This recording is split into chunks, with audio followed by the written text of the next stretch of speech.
Welcome to the Big 12 Insiders, your Big 12 sports show. Here's your host, Brien Hanley. Hey, everybody, what's going on? This is your man, Big B, Brien Hanley. Welcome back to the Big 12 Insiders. We got a different show today for you, talking a little bit about West Virginia and them being snubbed in the NCAA tournament. It was an absolute snow job. However, I think the politicians in West Virginia are taking this a little bit too far. They've gone overboard. I get the disappointment, but you're going overboard. We're going to talk about that a little bit. And then also talk about the NIT. The NIT, to me, in my point of view, and I think a lot of people, are worse than the non-playoff bowl games. And NIT is absolutely worse. We'll break all of that down and give you my feelings on that. So before we do, remember to like, follow, subscribe, continue to get in those comments. And as always, hit the notification bell so you know exactly when Big 12 Insiders content comes out. So let's get into this. First things first, West Virginia. Look, there's no doubt that you got snubbed. I mean, the definition of being snubbed for something, West Virginia meets that criteria. Now, you're not the only one, and we'll talk about that here in a second, but you absolutely got snubbed. There is no way in the world that any logical person that looks at basketball resumes could actually tell you that North Carolina belonged in the NCAA tournament. Nobody can tell you that. They didn't do anything other than play a bunch of really good teams early in the season and lose to those really good teams. Okay? The qualifications, we've talked about it several times, has been for decades. Who did you play and who did you beat? Okay? Let me say that again. Who did you play and who did you beat? North Carolina can't say they beat anybody. That's the difference. Yes, your non-conference schedule was difficult. You didn't win any of the games. So if you don't win any of the games, it doesn't matter who you played. You could say the same thing about, a Wright State or a Bellarmine. You could say the same thing. Hey, look at the bubble because of my thumb. You could say the same thing about those teams. Is that, yeah, they played a bunch of really good teams, those money games that we talk about. Whoever you want to think of. North Florida's or the Western or Eastern Kentucky's of the world, Murray States, those teams, they play a bunch of really good basketball teams, but they never win any of those games. North Carolina did that. So does it matter? How should they be looked on any differently than those teams? So I want to make that abundantly clear. They don't belong in the NCAA tournament at all. It was a snow job. They got preferential treatment. There is no ifs, ands, or buts about it. Unfortunately, there's nothing you can do about it. Like, what are we going to do? Stop the tournament? Hold the tournament up for 2 weeks to do an investigation? Now, Patrick Morrisey, the governor of West Virginia, that's what he's calling for. Let's do an investigation and find out why. I'm sorry, Governor. Please just sit down. Just sit down, shut up, stop. I understand that you're frustrated. I understand that you're pissed off, and you should be. However, I'm just going to throw this out there as a blanket statement. If you're trying to tell me there's been no corruption and pats on the back and $1 million handshakes that go on within the West Virginia government or any other government in the United States of America, if you're trying to tell me that, I'm not going to listen to it. So was North Carolina, did they benefit from a good old boy type of network? Absolutely. They did. But it happens all the time. And what are we supposed to do about it? We don't like it, but it happens. You could even say this is the definition of basketball nepotism, where the NCAA is taking care of one of its blue bloods. I have no problems with saying that. that this is the definition of basketball nepotism, that North Carolina is a blue blood in college basketball, and the NCAA tournament selection committee, hey, they're taking care of one of their own. Okay. And unfortunately, West Virginia has to feel the brunt of that. It happens. It happens. It doesn't make it right. I don't agree with it, but it happens. But to sit there and call for investigations, come on, man. What are you talking about? What do you, for instance, what do you want to have to happen if there's investigation? For them to find out that, yeah, there was a handshake deal that happened? And so all the other teams that did qualify for the tournament, you want to invalidate what happens on the court? Because the investigation isn't going to be over in a day. It's going to take a few months. And then what are you going to say? Well, like, what do you want to do? For them to play the tournament all over again? Do you want them to hold off on the tournament until the investigation's over with?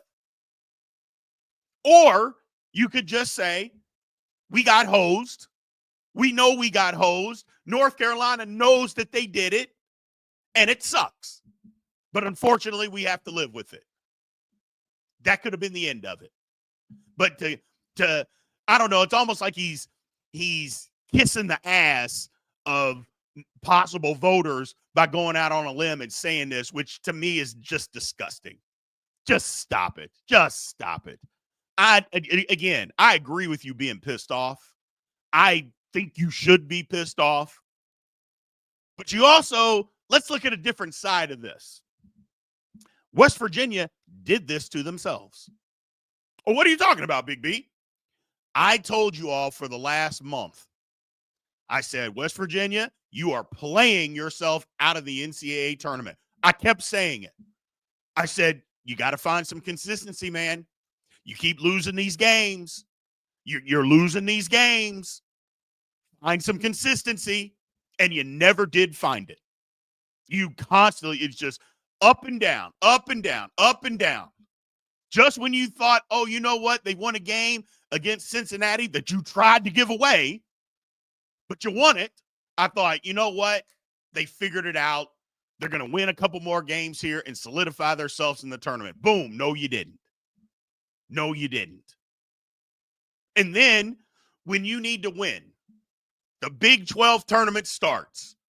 You get Colorado, and you're thinking, here's your chance. Win this game, and you're in. Get you to 20 wins.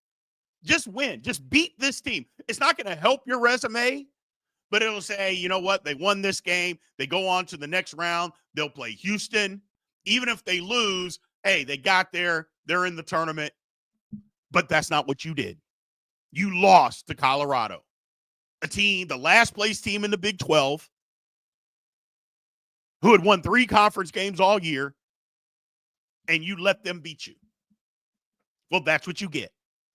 That's what you get. And then that's all I got to say about it, is that you had an opportunity. You blew it. Now, don't get me wrong. I know you lost one of your best players, Tucker DeVries. You lost him in, what was it, December? But you played good basketball after that. So I don't want to hear that excuse. Lots of teams in this country deal with injuries. And if you're saying, well, we weren't as good of a basketball team without him, then did you deserve to be in the tournament? I'll just say that. And because if that's what you're saying is that, oh, come on, Big B, we weren't as good without him. Well, then did you deserve it? I think you did. So I'm not giving you that excuse. So let me be the answer to your question. I think you did deserve to be in the tournament, but I'm not going to give you the excuse of losing a guy on your, because lots of guys have lost people on their team and they still found a way.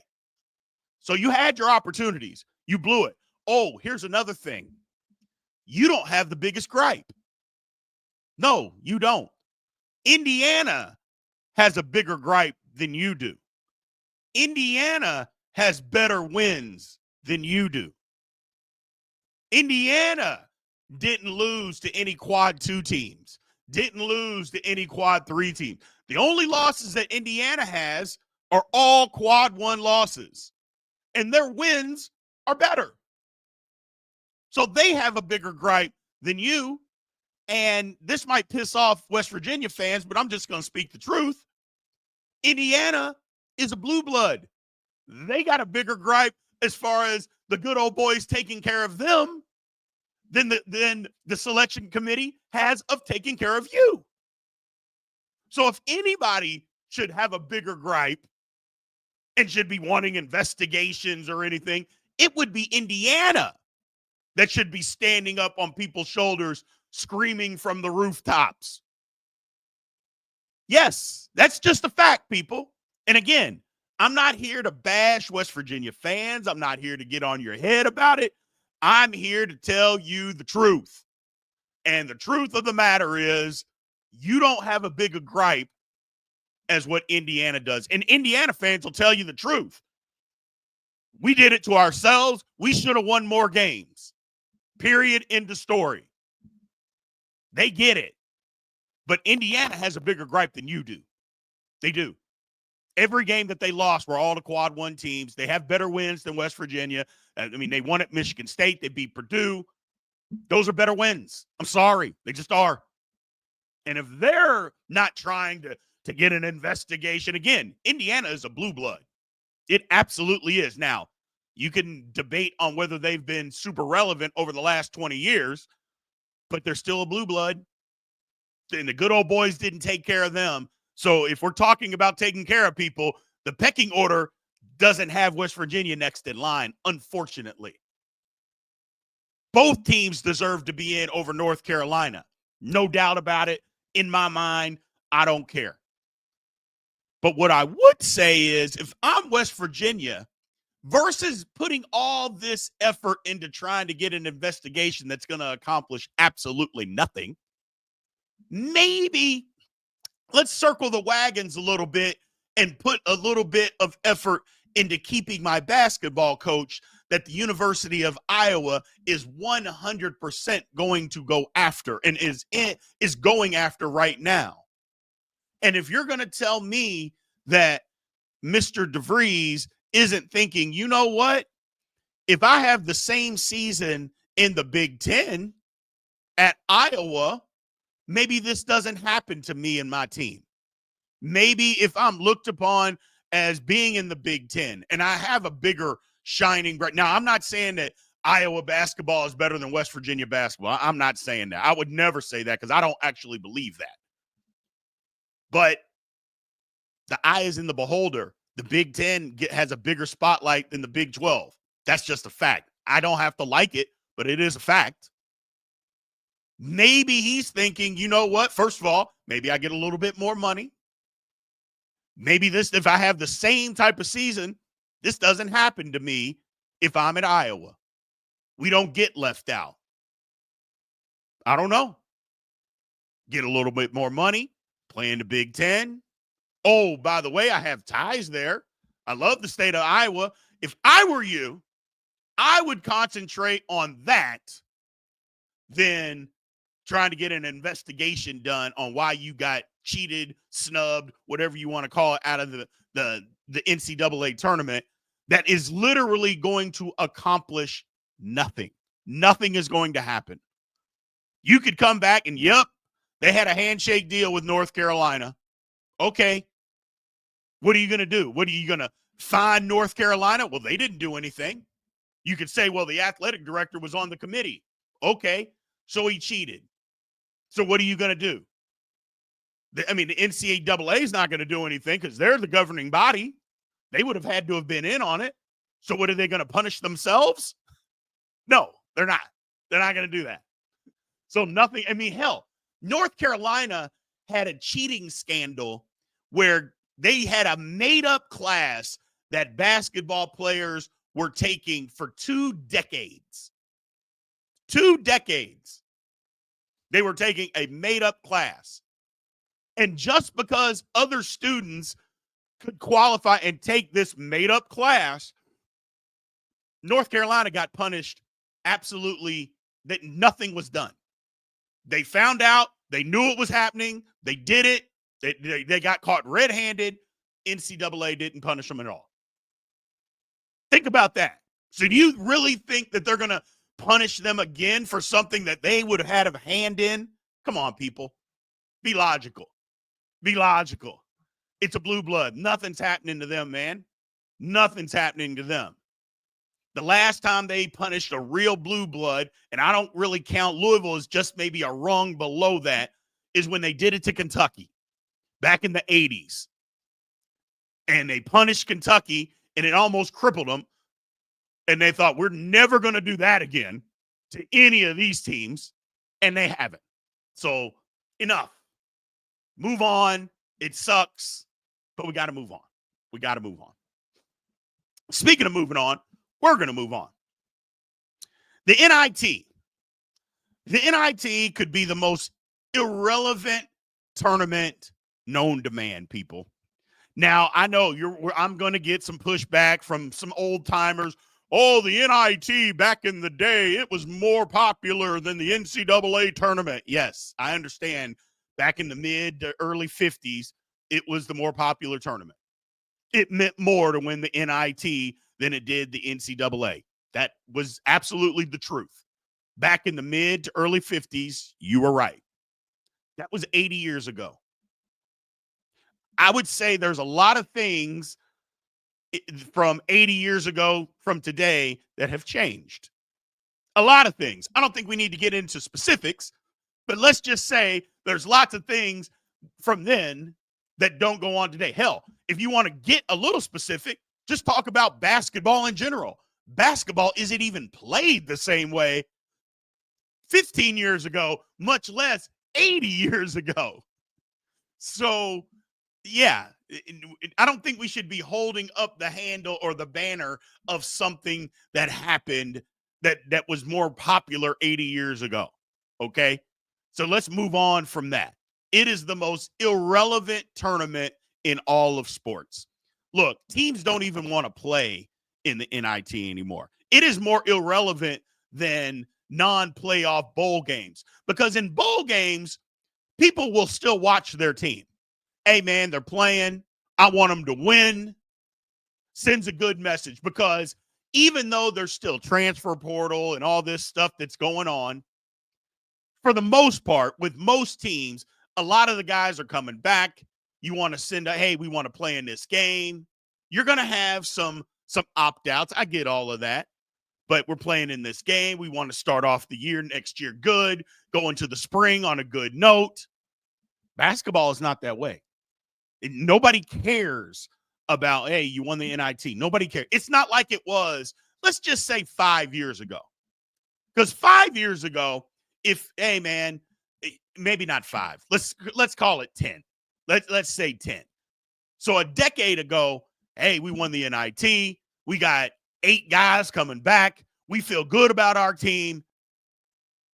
You know, we're going off into the summer. We're going to add some pieces. We're going to be ready to roll next year. NCAA tournament or bust next year. That was the mantra of the NIT. Now, teams turn it down. They don't even want to play. I mean, just in the Big 12, I mean, think like a team like Utah. Utah would have qualified for it. Now, did they? I don't know if the NIT asked them or if they didn't. But to me, it makes no sense for Utah to play in the NIT. We got a new coach. We need to get some new players. We need to build a new program. Playing in the NIT doesn't help us. Cincinnati. I don't know if they called Cincinnati or not. Cincinnati's not in it. At least to my knowledge, I checked it. They're not playing. Well, why would they? How does that help Cincinnati? Cincinnati's thinking we had a down year. We're supposed to be better. We were supposed to be good this year. We got to figure out how to become better. Playing in the NIT isn't going to help us get better players. It's not going to help us. You know, the only team that I thought that should have played, well, actually, there was 2. Oklahoma State, they are playing in it, got a new coach, trying to build on something.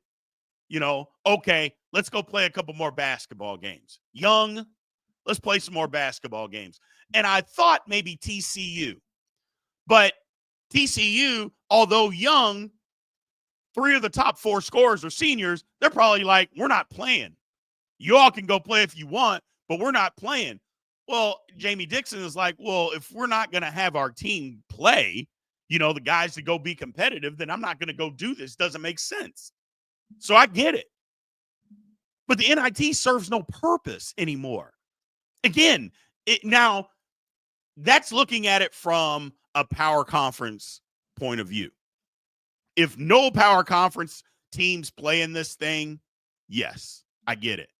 And the difference is that non-power fives, those teams are going to want to play. You get games on your campus.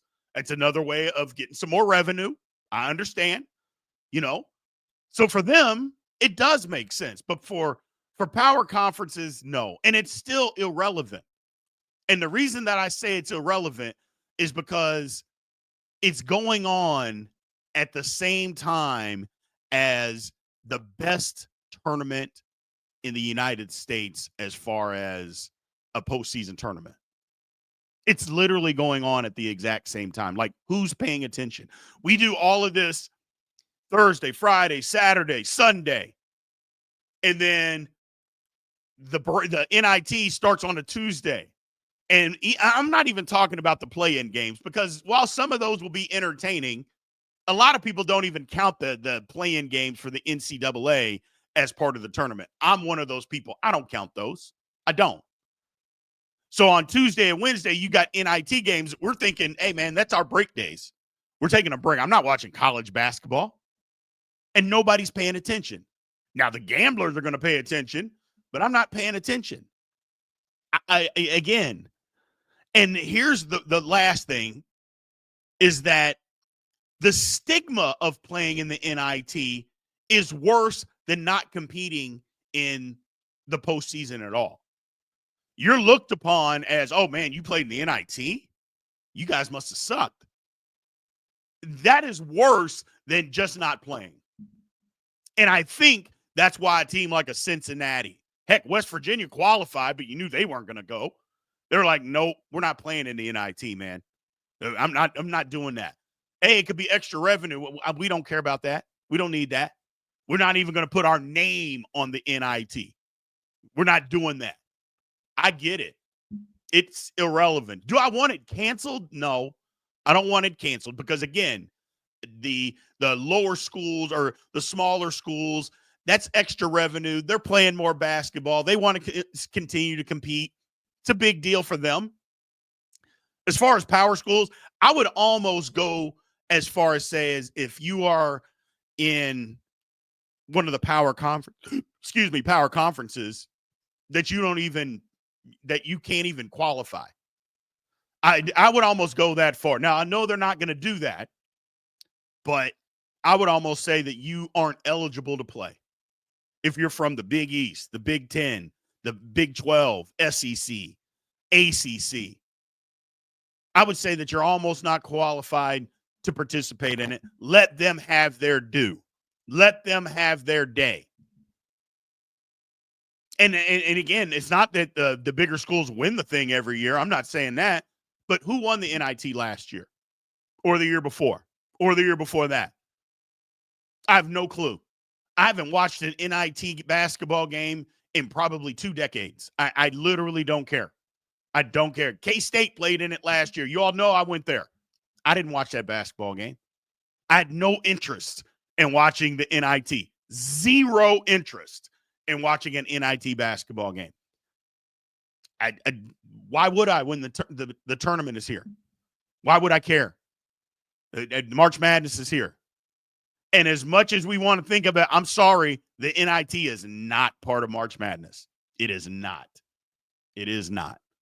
And you might say, well, come on, Big B, have some love for some of the smaller schools.